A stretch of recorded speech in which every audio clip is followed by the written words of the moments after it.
Good morning.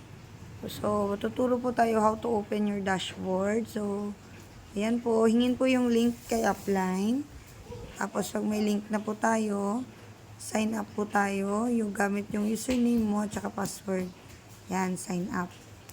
So, pag nakapag-sign up na po, pwede na po tayo mag-generate ng sarili nating link. Paano mag-generate ng sariling link? Ito po, i-click natin yung ating username. Lalabas dyan, profile at logout. Click mo yung profile. Tapos, makikita mo dyan ang iyong account details. Nandyan po lahat. Okay? Scroll up lang po natin hanggang sa makita natin itong referral link. Then, hold. Hawak ng matagal. Hold natin yan. Then, click mo po yung share link. Yan, sa messenger.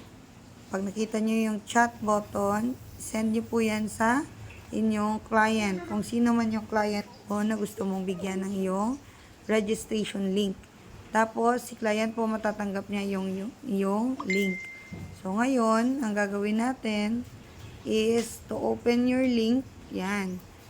So, i-open natin yung link mo para ma-save natin sa iyong desktop or sa iyong home screen ang ating website. Para parang mumukha siyang app. Para hindi ka na mahirapan mag-access ng iyong Vshare dashboard.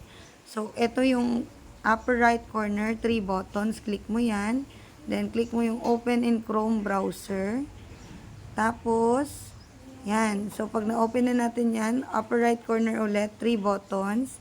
Click natin itong add to home screen. Yan, add to home screen. Tapos, eto, edit lang natin to. Para mas madali, edit na lang natin siya as Vshare. Yan. So, tapos, click natin yung add. Add automatically. Yan. So, click natin yung home. Tapos, makikita natin dito. Yan. Makikita natin yung Vshare na app. Yan. So, website po siya. Nilagyan lang natin ng home screen button para mas madali sa inyong mag-access. Yan. So, thank you very much. Ganyan na po. Click natin to. Open agad yung ating website. Yan. So, click mo lang sign in dito sa taas. Sign in. Yan. Para makapag-sign in ka sa iyong account. Yan. Thank you po.